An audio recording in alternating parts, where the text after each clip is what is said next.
আমরা বলে দিয়েছে পাপ্পু পাপ্পু করছে।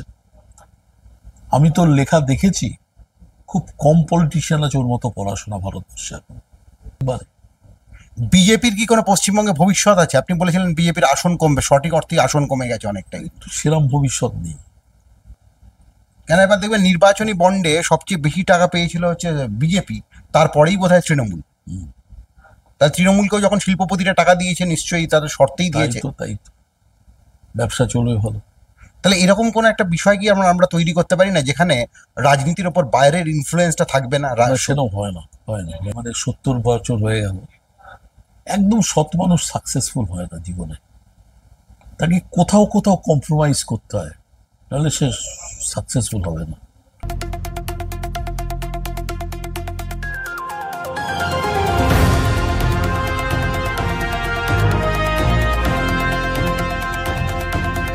তুমি নির্মল করো মঙ্গল করে মলিন মর্ম মুছায়। আর ভারতবর্ষের নির্বাচন মানে সেই অদ্বিতীয় মানুষটার সঙ্গে আমাদের আবারও আলাপন, অরুণাভ ঘোষ, যিনি ভারতবর্ষের নির্বাচন এবং রাজনীতির নানা গতি প্রকৃতি নিয়ে কথা বলেন, সজোরে সপাটে কথা বলেন। সেই অদ্বিতীয় অরুণাভ ঘোষকে আবারও আজকে কথা মুখে স্বাগতম। ধন্যবাদ। প্রথম কথা যেটা বলি, এবারের নির্বাচনটাকে মানুষ বলছেন মোদি ভার্সেস রাহুল গান্ধীর নির্বাচন নয়, আসলে রাহুল গান্ধীর নির্বাচন। রাহুল গান্ধী একটা নিউ লেফট প্রবণতা ভারতবর্ষের রাজনীতিতে এনেছে। এই সমগ্র বিষয়টাকে কিভাবে ব্যাখ্যা সেটা করবেন? আমি জানি না। এই একটা যে বুঝি সংবাদপত্র, এই যে গদি মিডিয়া বলে, এরা রাহুল গান্ধীকে বলছিল ক্লাস 10 পাস পপ্পু বলেছিল এক সময়। ক্লাস 10 পাস না। পরে দেখা গেল সেন্ট স্টিভেন্স থেকে পাশ করেছে, বেস্ট কলেজ। তারপর হার্ভার্ড থেকে, সেখান থেকে ডিগ্রি নিয়েছে। লন্ডন কেমব্রিজ থেকে সেই ইকোনমিক্সের। এরকম একটা পলিটিশিয়ান দেখাও, চিদম্বরম, এদেরকে দু একজন ছাড়া। আমরা বলে দিয়েছে পাপ্পু পাপ্পু করছে। আমি তোর লেখা দেখেছি, খুব কম পলিটিশিয়ান আছে ওর মতো পড়াশোনা ভারতবর্ষে এখন। কিন্তু রাহুল গান্ধী যেভাবে সামাজিক ইস্যুগুলোকে অ্যাড্রেস করছেন, যেভাবে দারিদ্র্যের সমস্যাকে অ্যাড্রেস করছেন, আপনার নিশ্চয়ই মনে আছে কংগ্রেসের এবার যে ম্যানিফেস্টোটা বেরিয়েছে, যেটা সংকল্পপত্র বলছে 100 দিনের কাজে যারা কাজ করছেন তাদের 400 টাকা করে দেওয়া হবে, মহিলাদের 50% সংরক্ষণ দেওয়া হবে, ইত্যাদি যে নানা বিষয়টা এনেছেন, এটা কি আপনার নিউ লেফট প্রবণতা বলে মনে হয় না? না, সে তো আছে, তো সে তো প্রবণতা পশ্চিমবঙ্গেও তো তলার লেভেলে মমতা ব্যানার্জি ওই ফলো করছে। আমাদের ওই বিখ্যাত অর্থনীতিবিদ হ্যাঁ, অভিজিৎ বিনায়ক। একই কথা বলেছে, তার কথা শুনেই এগোচ্ছে। বিজেপির হাতে কি আর কোনো অস্ত্র আছে? বিজেপি সরকার কি 6 মাসের বেশি টিকবে এরকম অনেকে বলছে? সেটা বলতে পারছি না। অস্ত্র তো এখন পয়সা দিলে অস্ত্র, পয়সাই অস্ত্র। সকালে এই দলে জিতে বিকেলে ওই দলে চলে গেল, পয়সা।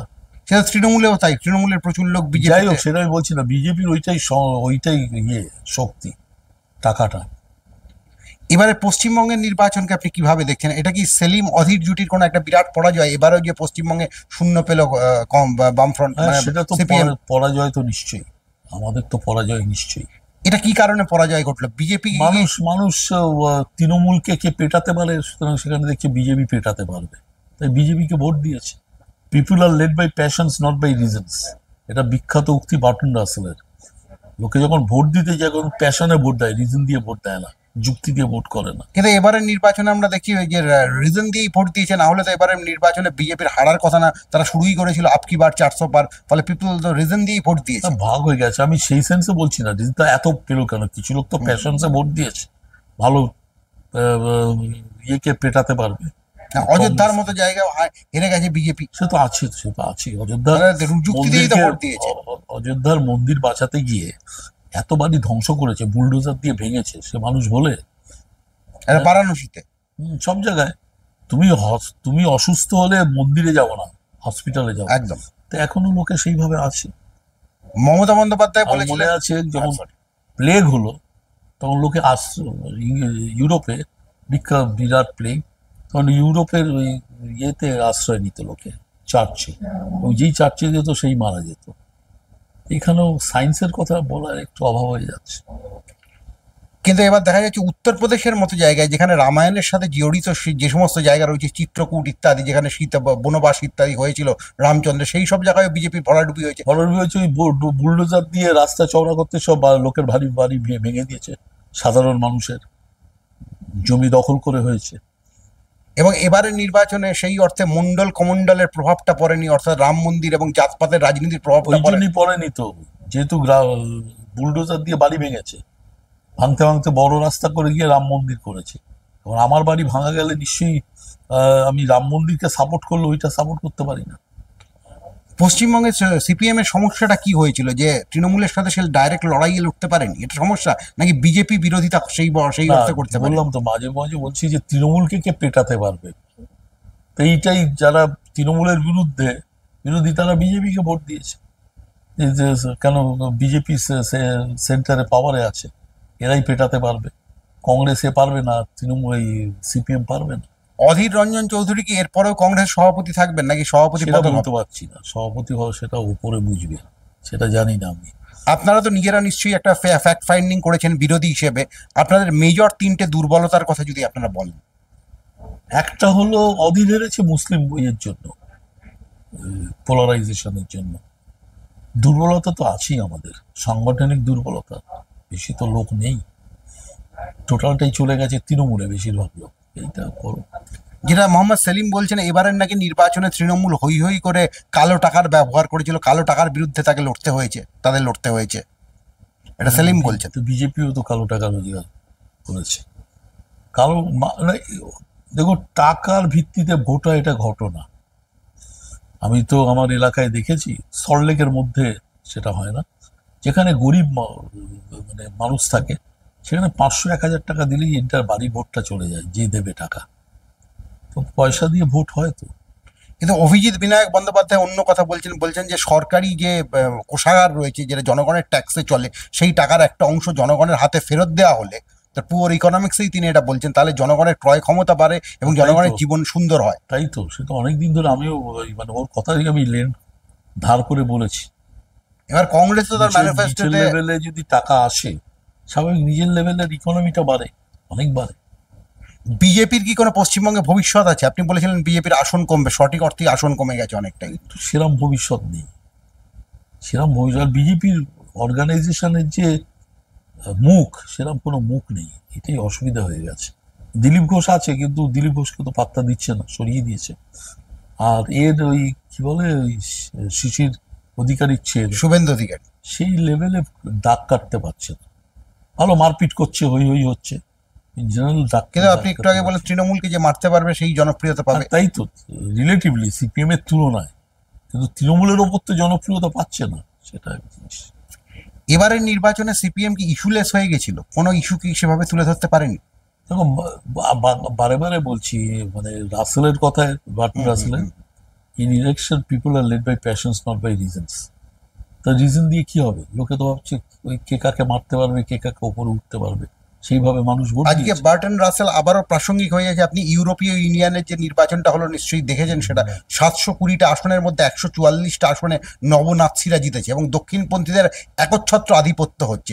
এই ব্যাপারটা কেন না, ঘটছে? নাৎসিদের বলতে পারবো না, নাৎসি কিন্তু আধিপত্য, দক্ষিণপন্থীরা তো দেখো, মার্কেট ইকোনমি এমন একটা ব্যাপার, তুমি বিরোধিতা করে কিন্তু সবাই মার্কেট ইকোনমি ফলো করছে। তুমি এপাড়ার একটা কলার দাম যদি 10 টাকা হয়, তুমি লোকাল ট্রেডকে বাঁচাবার জন্য 10 টাকায় কলা কিনবে ঠিকই, কিন্তু পাশের কয়েকদিন পরে দেখবে পাশের পাড়ায় 2 টাকা কলা বিক্রি করছে, তুমি সেখানে চলে কিন্তু রাহুল গান্ধী পরিষ্কার বলছেন কংগ্রেসের প্রচুর ভুল হয়েছিল, ডাইরেক্ট বলেননি, কিন্তু ইঙ্গিত করছেন অতীতের কংগ্রেস পলিসিগুলোর দিকে, অর্থাৎ মার্কেট ইকোনমির দিকে।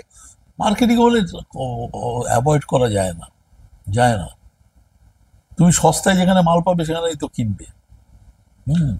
আর কন্ট্রোলড ইকোনমি সেটা চীনে সম্ভব, রাশিয়ায় সম্ভব। চীনে তো মার্কেট ইকোনমিও আছে, কন্ট্রোল ইকোনমি হয়, মার্কেট ইকোনমি সেভাবে নেই, কন্ট্রোল ইকোনমি। কেননা চীনই তো প্রথম আমি ইচ্ছে স্পেশাল হলে, ইকোনমিক জোন তৈরি করেছিল, যেখানে কোনো তাই শ্রমিক। তো বলছি, আমি ইচ্ছে হলে তোমায় ছাড়বো কন্ট্রোলের বাইরে, নাহলে কন্ট্রোলে রেখে দেবো, কন্ট্রোল ইকোনমি। এই নির্বাচনটা কি প্রকৃত অর্থেই মমতা বন্দ্যোপাধ্যায়ের নির্বাচন ছিল? যাই হোক, ভালো করেছে মমতা ব্যানার্জি, যাই করুক পৌঁছেছে লোকের কাছে, পুরোটা না পারলেও পৌঁছেছে। অনেকে বলছেন যে একটা অদ্ভুত রিগিং এ, সাইন্টিফিক রিগিং এবারের নির্বাচনে তৃণমূল না, না, প্র্যাকটিস না, করেছে। আমি সল্টলেকে দেখেছি, বিজেপির বুথে বুথে কোনো লোকই নেই, লোকই নেই। তৃণমূলের যাই থাক না থাক, চোর জোচ্চোর যাই বলো, পাবলিক কন্টেক্সটা অনেক বেশি, ক্যাডার অনেক বেশি, লোকের কাছে পৌঁছতে পারছে। একটা তৃণমূলের আমি এলাকায় দেখেছি, একটা বাড়ির প্রবলেম হলো, ফোন করলেই চলে আসছে, মানে লোকাল যে আর কি পুরসভার প্রতিনিধি, কিন্তু সেটা তাদের আগে ছিল না। তাদের বিরুদ্ধে এত দুর্নীতির অভিযোগ, আপনি Maybe. বলেছিলেন যে চোর কিন্তু এফিশিয়েন্ট। এফিসিয়েন্ট, তাই তো, এফিসিয়েন্সিটা ই করে। আগে সিপিএম এর আমলে করলে আগে অফিসে খবর দাও, অফিস খবর দেওয়ার পর তারপর তারা ডিসাইড করে দুদিন বাদে এলো।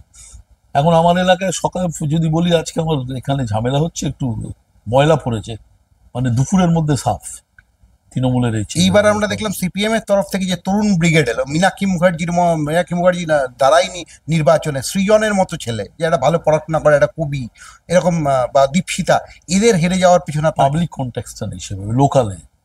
ভালো ছেলে, এরা খুবই ভালো ছেলে, মানে রিয়েলি ভালো। সায়নী ঘোষের কি লোকালে পাবলিক কন্টেক্ট ছিল, কন্ট্যাক্ট ছিল? আমি যে তৃণমূলের আছে, যাই হোক তৃণমূলের আছে, মানে সংগঠনটা এখানে একটা, সংগঠনটা ব্যাপার হয়ে দাঁড়াচ্ছে। কংগ্রেসের সংগঠনটা এই মুহূর্তে বা রাজ্যে কিরকম জায়গায়? সেরাম নেই।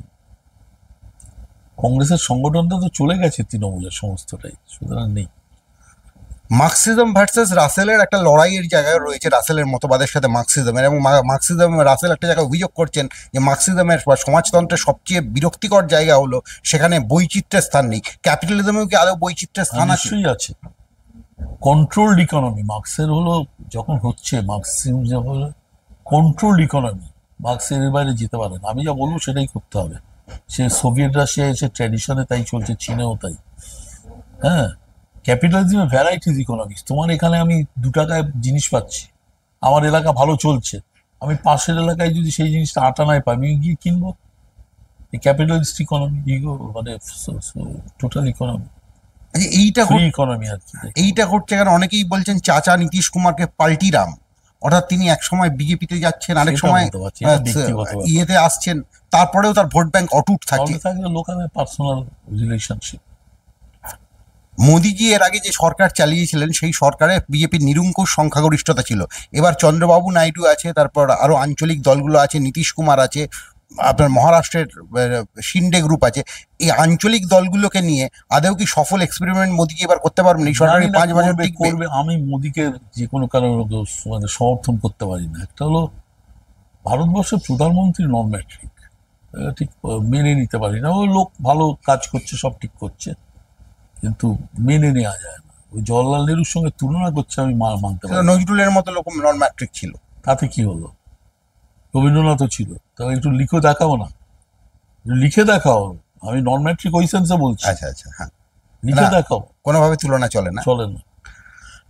আপনার যেটা চিদাম্বরম বলেছেন, একটা ইন্টারেস্টিং কথা বলছেন, মোদি 3 নয়, মোদি 2.1, অর্থাৎ মোদির পেছনে একটা জোট রয়েছে এবং এই জোটের কম্পালশন গুলো রয়েছে। তা তো বিশেষ আছে। করে স্টেটাস চাইছেন চন্দ্রবাবু নাইডু আপনার অন্ধ্রপ্রদেশের জন্য, নীতিশ কুমারও স্টেটাস দাবি করেছেন। তাহলে এই বাংলা কি আজকে কোনো স্টেটাস দাবি করবে, বাংলার বিরোধী দলগুলো? সেটা জানি না, এবার মোদির সঙ্গে কার কি হাত আছে সেটা জানি না। ওরা ওখানে ক্ষমতায় অনেক বেশি লোকজন। পশ্চিমবঙ্গে কংগ্রেস আছে, কংগ্রেস সিপিএম আছে, সেইভাবে লোকাল বেসিসের ইনফ্লুয়েন্সটা কমে গেছে। ইনফ্লুয়েন্স বেশি থাকলে দাবি করতে। এইবারের নির্বাচনে একটা ইন্টারেস্টিং দেখলাম, আমি শিওর নই তাও বলছি, আপনি কোনো জায়গায় কংগ্রেস সিপিএম জোটের হয়ে প্রচার করেছেন? হ্যাঁ, করেছি। তখন কি মানুষের পালসটা বুঝতে পেরেছিলেন? না, আমি ওই পালস বুঝি যাই না, আমার কথা আমি বলে যাই। বলে যাই। আমি তো ওপেন মিটিংয়ে বলি, পয়সা পেলেই ভোট দেবেন, তাতে লোকে রেগে গেলে রেগে গেল। দয়া করে একটু বেরিয়ে আসার চেষ্টা করুন।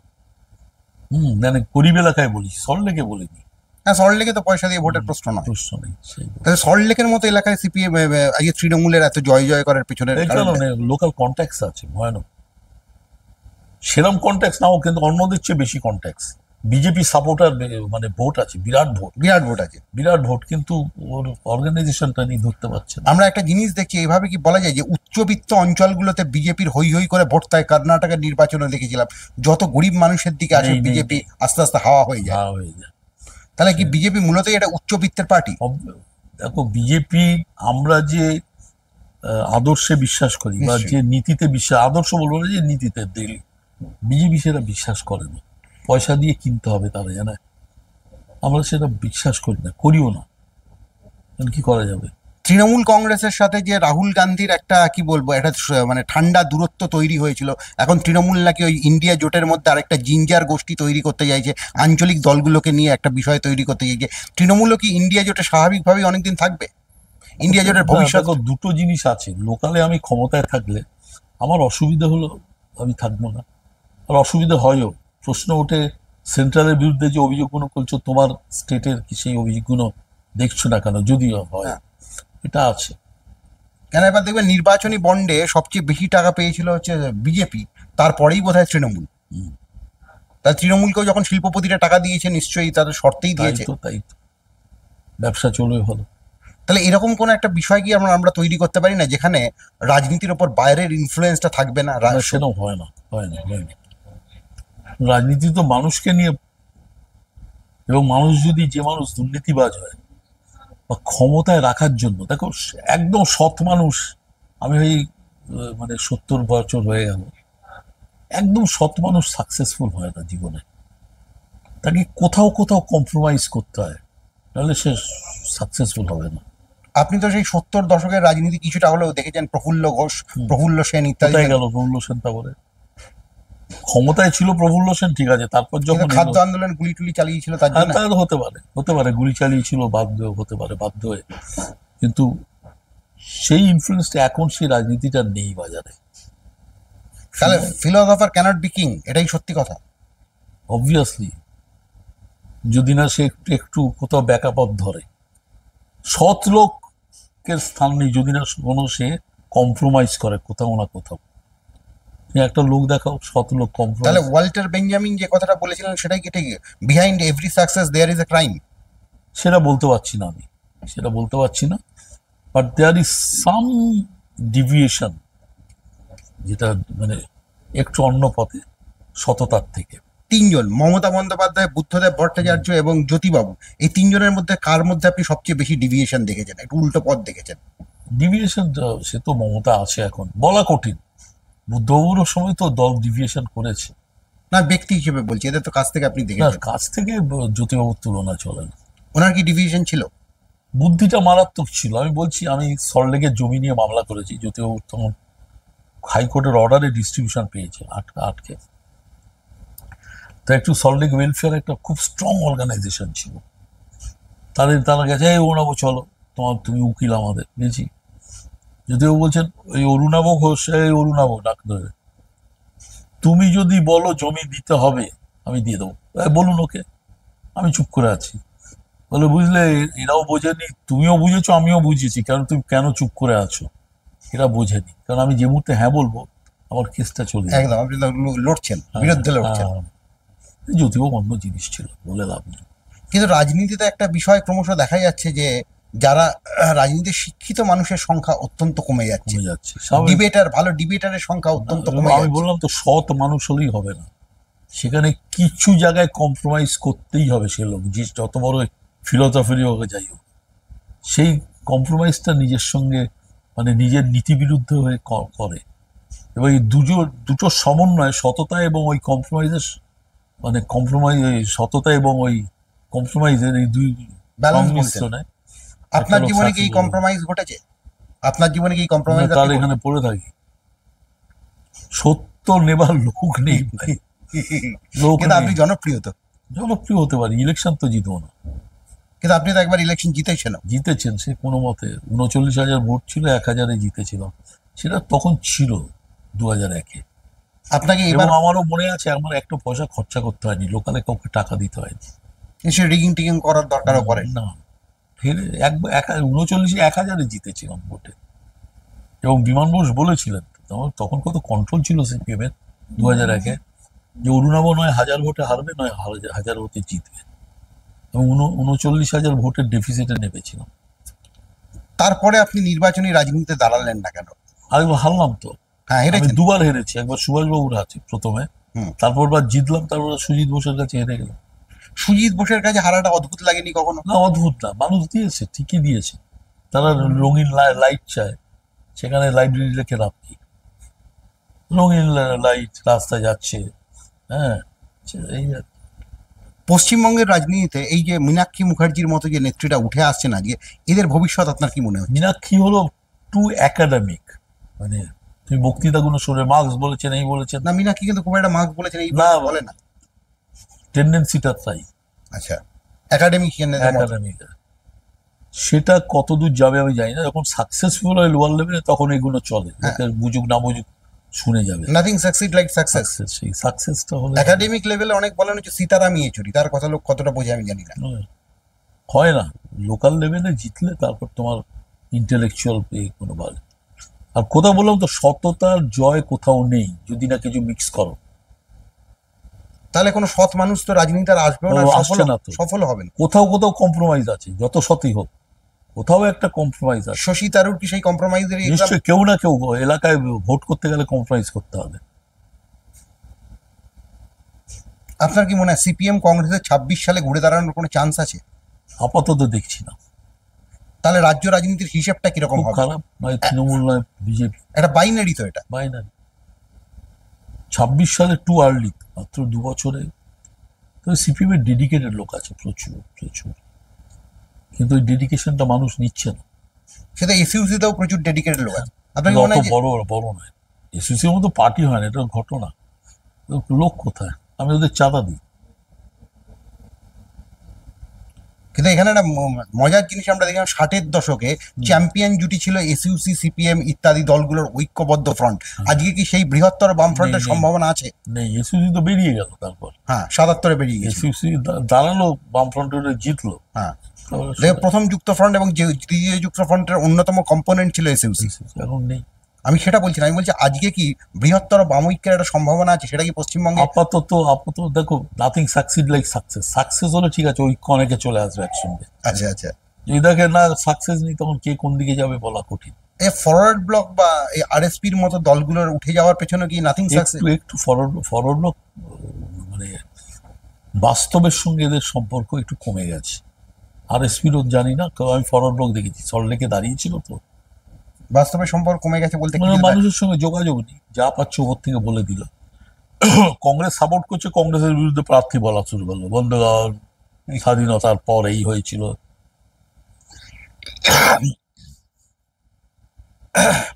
এবারে আজকের মতো শেষ কোয়েশ্চেন, আমরা আস্তে আস্তে শেষ করবো বিষয়টা। সেটা হচ্ছে, ধরুন আজকের পশ্চিমবঙ্গের রাজনীতিতে বার্টন রাসেল এবং কার্ল মার্কসের একটা ডিবেট আমরা আয়োজন করলাম। আপনাকে আমি সঞ্চালক হিসেবে সেই ডিবেটে আমি অলওয়েজ রাসেল। না, আমি বলছি আপনি সঞ্চালক। হ্যাঁ। আপনি মার্কসকে কি প্রশ্ন করবেন, রাসেলকে কি প্রশ্ন? রাসেলকে প্রশ্ন করার প্রশ্নই নেই, ওরকম যুক্তিবাদী। কন্ট্রোলড ইকোনমি মার্কস ঠিক আছে, কন্ট্রোলড ইকোনমি আজকালকার যুগে সম্ভব না। ইভেন রাশিয়াও কিন্তু কন্ট্রোল ইকোনমি বন্ধ করে দিয়েছে, যদিও তাদের ওখানে ব্যক্তি কি বলবো এর জন্য। কিন্তু রাশিয়ায় তো ফ্রি মার্কেট ইকোনমিও ব্যর্থ হয়েছে। না, ব্যর্থ হয়নি, সে চলছে কিসে? চীন আজকে জিনিস বিক্রি করছে কি ওটা ভারতবর্ষে? চলবে, কিন্তু ওখানে ডেমোক্রেসিটা নেই। পুটিন বা এটা ভাবা যায় ডেমোক্রেটিক। ধরুন ফ্রি মার্কেট ইকোনমিতে আমরা দেখছি, যেটা জোসেফ স্টিগলিস বলেছিলেন, যিনি কিনা একসময় বারাক ওবামার মানে অন্য রাইট হ্যান্ড, মানে অন্যতম উপদেষ্টা ছিলেন, বলছে 70% বা 60% মানুষের ক্রয় ক্ষমতাই নেই, তার জন্য কোথায় ডেমোক্রেসি রয়েছে? না, ফ্রি ইকোনমি মানে ওই অবধি চলে যতক্ষণ মানুষেরা, মানে টোটাল ফ্রি ইকোনমি সম্ভব না, দেয়ার মাঝে সাম কন্ট্রোল। এক্স্যাক্টলি, সেই কন্ট্রোলটা ক্যাপিটালিস্ট ইকোনমিকে তো আছে। এবার গোটা বিজেপি তো টোটাল ফ্রি ইকোনমিতেই যেতে না চাইছে। না না না, হবে না, সম্ভব না। নির্বাচনী বন্ডের বিরুদ্ধে তো সিপিএম এর একটা লড়াই ছিল। সিপিএম কি আসল ইস্যুগুলোকে এবারে নির্বাচনে তুলে ধরতে পারেনি? সেটা পারেনি, লোকে নেয়নি। যাই হোক, লোকে দেখে যে টাকা আসছে 5,000, ঠিক আছে, কি ভোট দাও। মানি ম্যাটার্স, যেটা অভিষেক বিনয় ব্যানার্জি পুয়ার ইকোনমিক্স যে কথা বলেছে, একদম মানি ম্যাটার্স। কিন্তু আমরা একটা জিনিস দেখি, বাড়ির মহিলারা টাকা পাচ্ছেন, নিশ্চয়ই স্বাগত জানাচ্ছি, কিন্তু রাজ্যে কোনো শিল্পায়ন হচ্ছে না, তাদের আর্ধেক তো রাজ্য পিছিয়েই না, যাচ্ছে। শিল্পায়ন দেখো, শিল্প কখন, যখন সেই প্রোডাক্টটা তৈরি করবে সেটা মানুষের কাছে দরকার। যেমন আমার শিল্প আছে, স্টিলের চাহিদা নেই, তা আমি কি করবো? চেঞ্জ করতে হবে। তৃণমূলের সামনে আগামী কোনো রাজনৈতিক সংকট আপনি দেখছেন তৃণমূলের সামনে? সেটা বলা কঠিন। লোক আছে, মানুষের কাছে পৌঁছচ্ছে তৃণমূল, এটা ঘটনা। বদমাইশ লোক আছে ঠিকই, কিন্তু পৌঁছচ্ছে। তো মমতা ব্যানার্জি নিজের স্টেটমেন্টও তো চেঞ্জ করছে। আজকে দেখলাম নিজের দল সম্বন্ধে ক্রিটিসাইজ করছে, সমালোচনা করছে। কিন্তু তবে ওর মতো মাটির গন্ধ কেউ যা নেই পশ্চিমবঙ্গে, এবং সময়ও দেয় মারাত্মক। এবং লোকে ওর পলিসি ম্যাটার্স মানে ক্রিটিসাইজ না করে, সমালোচনা না করে হাওয়াই চটি নিয়ে পড়েছে। তা হাওয়াই চটি নিয়েই থাকবে যারা পড়েছে। হাওয়াই চটিটা কি এসে এটা কি একটা বিরোধী রাজনীতির প্রবল একটা দৈন্য দশা নয়? দৈন তো দৈন দৈন তৃণমূল নিয়ে তৃণমূলে তো প্রচুর পলিসির সমালোচনা করা যায়, প্রচুর জায়গায় তার ব্যর্থতা রয়েছে। হ্যাঁ আছে তো, আছে তো, সেই জন্য পৌঁছতে পারছে, সেই অর্গানাইজেশনটা নেই। সময় ভালো হলে এভরিথিং ইজ অল রাইট, সময় খারাপ হলে কি করবে? কিন্তু সময় ভালো বা সময় খারাপ হতে একটা যুক্তির উপর নির্ভর করে, কেন সময় ভালো কেন সময় খারাপ। মানুষ নিচ্ছে, এই সময় ভালো হলো মানুষ নিচ্ছে তোমাকে, কি বলছো না বলছো এটা কিছু এসে যায় না, সময় মানুষ নিচ্ছে তোমাকে। এই পরিস্থিতির উপর যদি আপনাকে কোনো বই লিখতে বলা হয়, আপনি কি বইটার নাম কি দেবেন আজকের পশ্চিমবঙ্গের রাজনীতি নিয়ে? যদি আমি কোনো বই লিখবো ভাই, বহুত সপ্তাহ আগে অনেক লিখেছি, ইউজলেস হয়ে যায়। কিন্তু এবারে নির্বাচনে মদন মিত্রই খুঁজে পাওয়া গেল না। ছিল তো, দেখি তো। হ্যাঁ, কিন্তু সেই আগের মতো জোশ বা না, সেটা তো হয় না। মদনের মানে ওই কি বলে একটা ননসেন্স টক আছে, ভেরি পপুলার। পপুলার টক, সেটাই বলছি, ননসেন্স টক আছে আছে আছে। সাহিত্যের ভাষায়। একটা গান হলো, একটা মজা হলো, হ্যাঁ, মানে একটা রঙিন চরিত্র। হ্যাঁ, কিন্তু এবার- আলটিমেটলি মমতা সেখানে কিছু করার নেই। কিন্তু মমতার মতো মানুষের মানে মাটির গন্ধ কোনো পলিটিশিয়ানের নেই কিন্তু পশ্চিমবঙ্গে। এটা ওয়ান ম্যান আর্মি হয়ে যাচ্ছে না তা গোটা হোক বিষয়? না, কি করা যাবে? সংসদীয় আর গণতন্ত্র বিরোধীরা যদি না বলতে পারে তা কি করা যাবে? কেন বিরোধীরা বলতে পারছে না? বলতে পারছি না, মমতার মতো সময় কে দেয়? অধীর কি দেন না, বা না না সেলিমরা দেন না? না তারা তো সারাক্ষণই পার্টি করে। ও করতে পারে পার্টি, ইন্টেলেকচুয়াল পার্টি। মাটির সঙ্গে সম্পর্ক মমতারই আছে ভয়ঙ্কর। আমার সঙ্গে তার বিরোধিতা থাকতে পারে, আমি তার বিরোধী, কিন্তু যেটা স্বীকার করে নিতে হবে। কংগ্রেসের কি কোনো আপনাকে ফ্যাক্ট ফাইন্ডিং মিটিংসে ডেকেছে যে রাজ্য কংগ্রেসের এরকম না, হাল না, হলো না। কেন? আমি এত সব ইনভলভ হই না পলিটিক্সে। অধীর চেষ্টা করেছে, হেরে গেছে, মুসলমান দিয়েছে, মুসলমানরা ওর বিরুদ্ধে ভোট দিয়ে দিয়েছে। খুব দুঃখজনক ব্যাপার। এবং তার চেয়ে বড় কথা, ইউসুফ পাঠান টোটালি নন পলিটিক্যাল তাই তো ব্যাকগ্রাউন্ডের বলছি, লোক। তাই তো বলছি, আর বাইরের লোক, সে ওদেরকে হারিয়ে দিল। এই জন্য কি হেরেছেন অধীর, যে বিজেপি বিরোধিতা সেই অর্থে করার দরকার যেটা মানুষ চোখ বন্ধ করে ভেবেছে যে বিজেপি একমাত্র তৃণমূলই রুখতে পারে?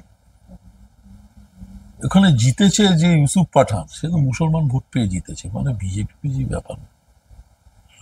ধন্যবাদ অরুণ আবোদা Thank you. আপনাকে আমাদের সাথে কথা বলার জন্য। ধন্যবাদ।